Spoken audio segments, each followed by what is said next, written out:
श्री हरि जय श्री राधे कृष्ण।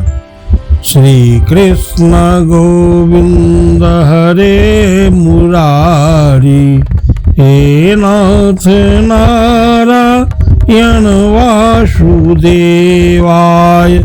श्री कृष्ण गोविंद हरे मुरारी, हे नाथ नारायण वासुदेवाय। कार्तिक मास महात्म्य कथा अध्याय 14। कार्तिक मास का आज लिखूं 14वां अध्याय।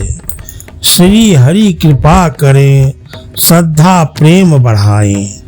तब उसको इस प्रकार धर्म पूर्वक राज्य करते हुए देख देवता क्षुब्ध हो गए।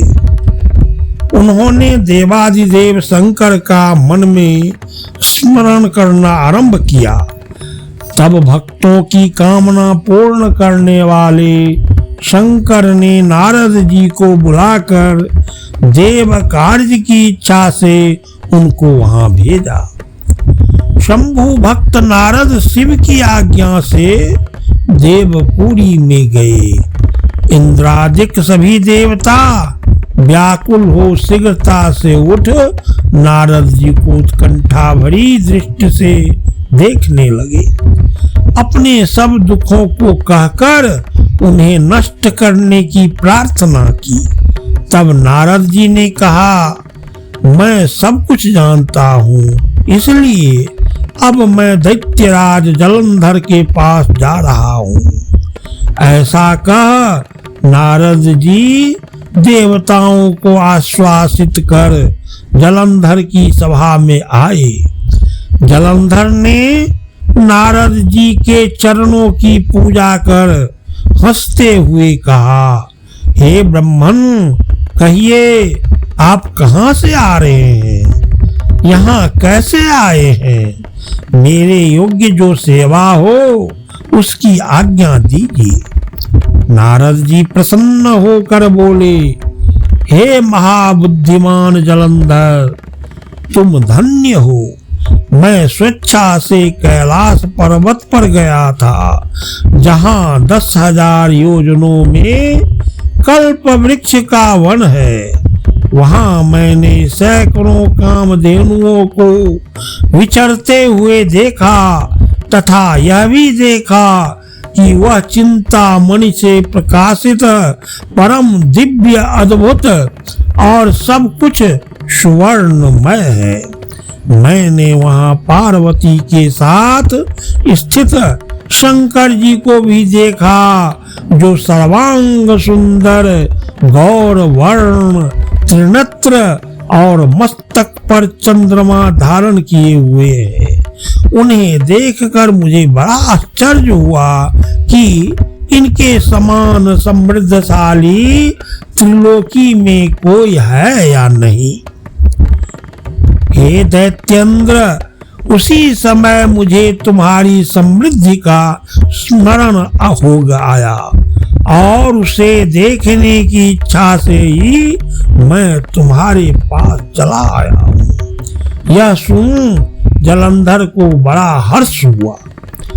उसने नारद जी को अपनी सब समृद्धि दिखला दी।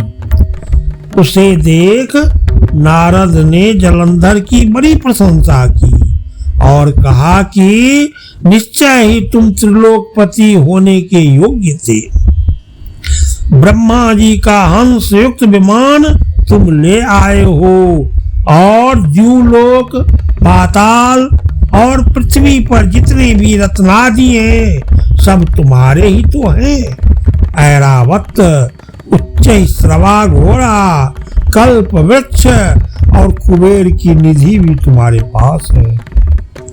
मणियों और रत्नों के ढेर भी तुम्हारे पास लगे हुए हैं। इससे मैं बड़ा प्रसन्न हूँ, परंतु तुम्हारे पास कोई स्त्री रत्न नहीं है।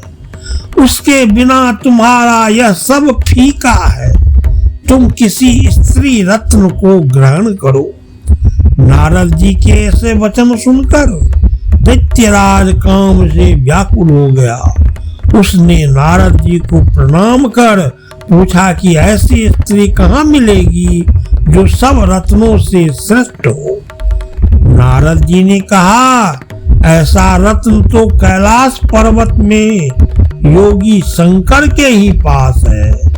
उनकी सर्वांग सुंदरी पत्नी देवी पार्वती बहुत ही मनोहर है।